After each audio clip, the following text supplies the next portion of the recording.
Olá, galerinha! Sejam todos muito bem-vindos ao programa Adote um Cientista da Casa da Ciência. Eu sou a professora Karina Munari Pagan, possuo graduação em Matemática Aplicada a Negócios pela USP, possuo mestrado em Administração de Organizações pela FEA USP e atualmente sou doutoranda em Administração de Organizações pela FEA USP. Eu vou apresentar a vocês o tema Explorando o efeito país de origem e suas consequências sobre o mercado de consumo. Espero que todos vocês gostem. Sejam todos muito bem-vindos. Nessa aulinha veremos o conceito do efeito país de origem, alguns exemplos relacionados ao efeito país de origem, como o efeito país de origem se diferencia entre os gêneros, idade, nível de envolvimento com o produto e nível de etnocentrismo do consumidor, e quais são as consequências de tudo isso para o mercado de consumo. Então, vamos lá. Então, eu peço primeiro que vocês reflitam o que é o efeito país de origem. O que vocês acreditam ser o efeito país de origem? Então, eu vou dar uma dica para vocês, separar a palavrinha efeito país de origem em duas, né? Então, em efeito e em país de origem.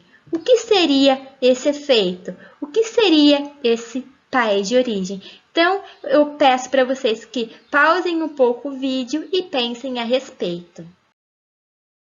Então, depois que vocês pensaram o que poderia ser o efeito país de origem, eu apresento a vocês o conceito do efeito país de origem, né? Então, o que é o efeito país de origem?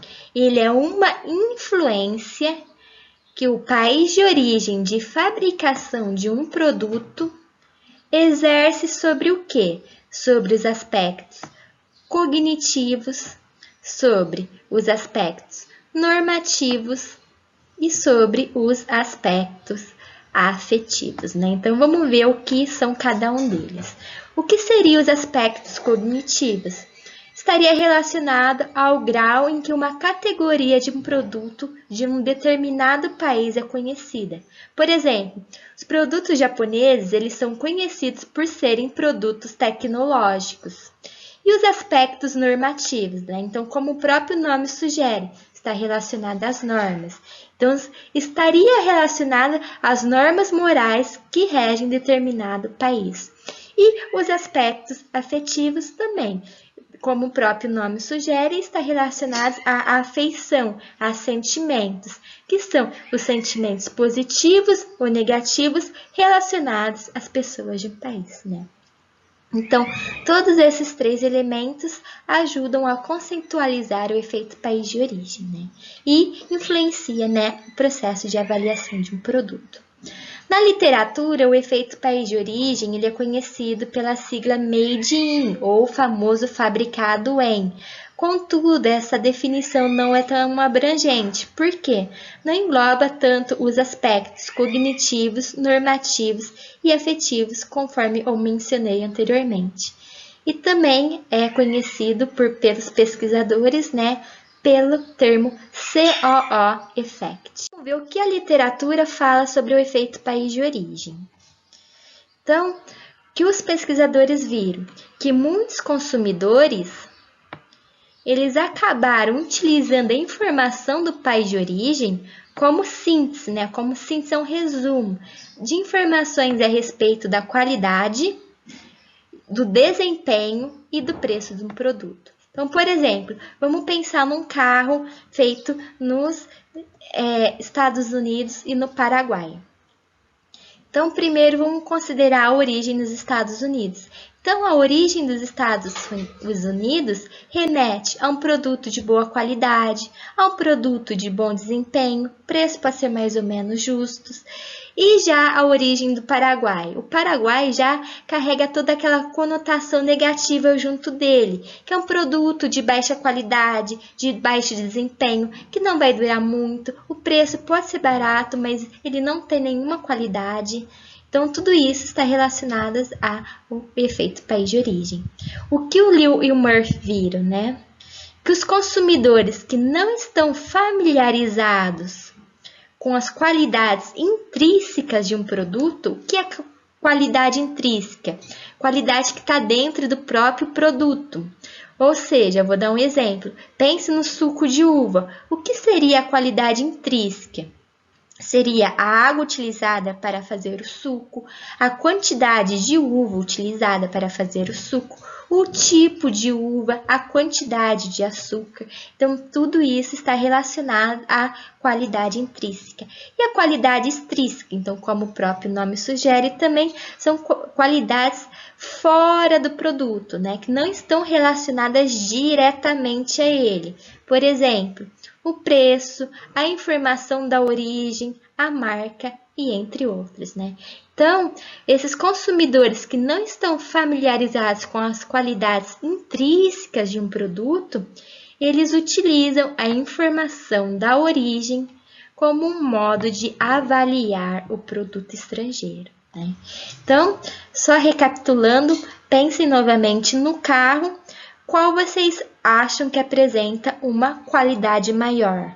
O do Paraguai ou dos Estados Unidos? Claro que dos Estados Unidos.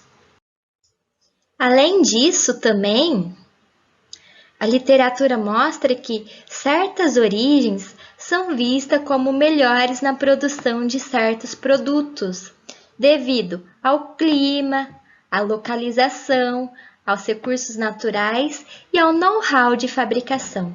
Então, dois exemplos clássicos é a famosa carne da Argentina e os famosos queijos suíços, né? Então, vamos ver cada um deles, né? Da Argentina, a famosa carne argentina. Então, por estar localizada na região das Pampinas, o relevo é mais plano e possibilita que o gado não force tanto os músculos, e daí resulta em uma carne mais macia. E em relação aos queijos suíços, né? Pelo fato da Suíça ser uma região com 80% da terra não cultivável, eles se dedicam mais à indústria leiteira e metade desse leite é destinada à produção dos famosos queijos suíços.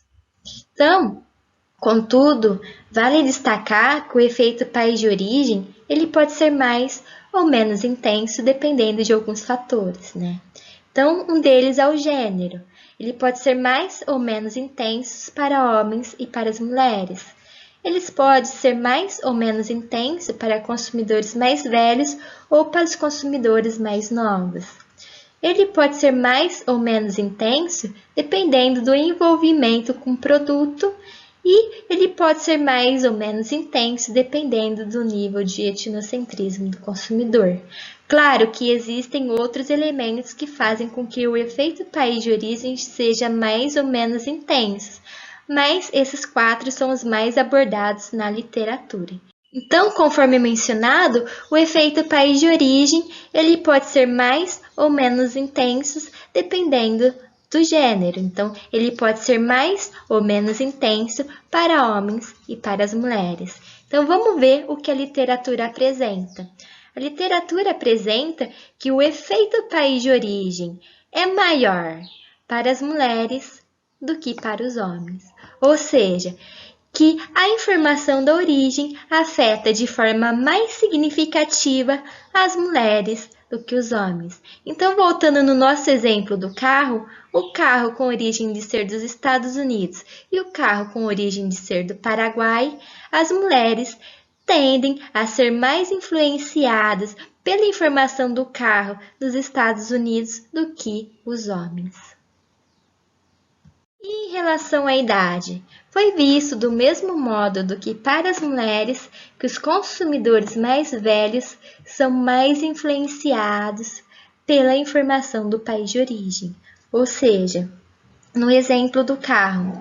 Então, espera-se que os consumidores mais velhos sejam mais influenciados pela origem do carro dos Estados Unidos do que pela origem do Paraguai.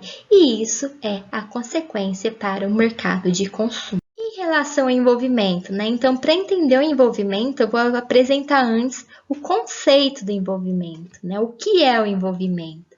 Ele é um estado motivacional e emocionalmente direcionado, que determina a relevância pessoal de uma decisão de compra, para os compradores. A literatura divide o envolvimento em dois tipos, em alto e baixo, né? Então, quem são os consumidores de baixo envolvimento? São aqueles que possuem poucas informações a respeito do produto, eles simplificam suas escolhas e buscam minimizar os riscos. E os consumidores de alto envolvimento, né? Eles já são o contrário. Eles têm um interesse maior em conhecer o produto, utilizam mais informações a respeito dele e buscam maximizar a sua satisfação esperada, né? Então, o que a literatura apresenta? Que os consumidores de alto envolvimento são mais influenciados pela informação do país de origem, né? Então, isso também é consequência para o mercado de consumo. Então, por exemplo, tomando o exemplo do carro, os consumidores de alto envolvimento são mais influenciados pela informação da origem de fabricação do carro dos Estados Unidos do que da origem do carro dos Paraguai. Tudo bem? E em relação ao etnocentrismo, né? Então, o que é o etnocentrismo? O etnocentrismo é uma visão que existe um grupo que é o centro de todos os outros grupos, e todos os outros grupos são escalados com base nesse grupo. Então, esse grupo possui seus próprios costumes e são os costumes considerados como unicamente corretos, né? Então, essa é a ideia. O que a literatura viu com Schimpp e Sharp? Eles viram que os consumidores mais etnocêntricos veem a compra de produtos estrangeiros como algo não patriótico, indesejável e que feria a economia e gerava perda de empregos. Então, por exemplo, eu, Karina, sou uma pessoa nascida no Brasil.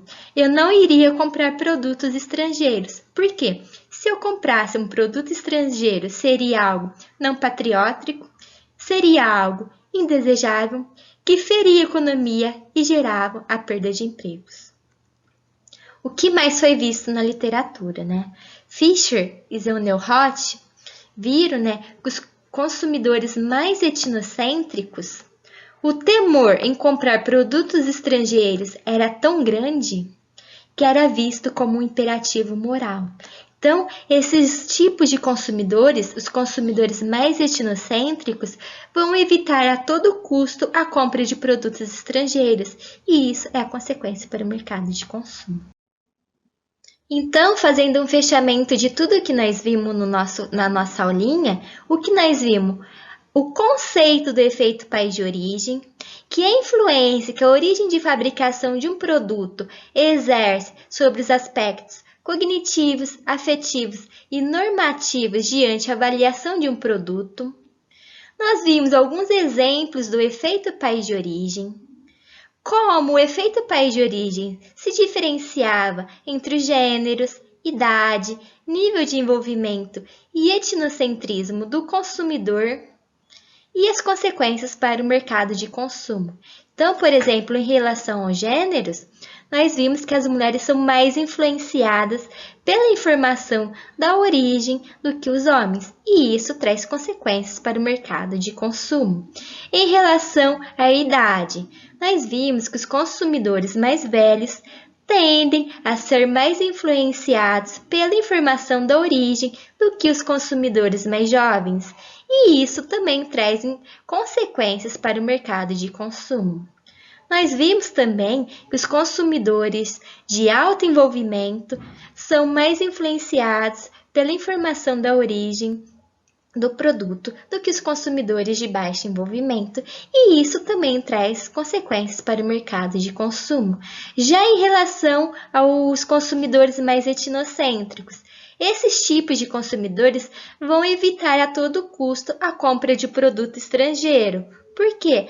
É algo danoso, que fere a economia, é algo antipatriótico e há um imperativo moral muito grande, então eles não vão comprar os produtos estrangeiros, apesar da qualidade deles serem boas. Então, tudo certinho? Eu deixo aqui com vocês algumas referências, caso vocês queiram se aprofundar no estudo e aprender um pouquinho mais. E espero que todos tenham gostado e muito obrigada!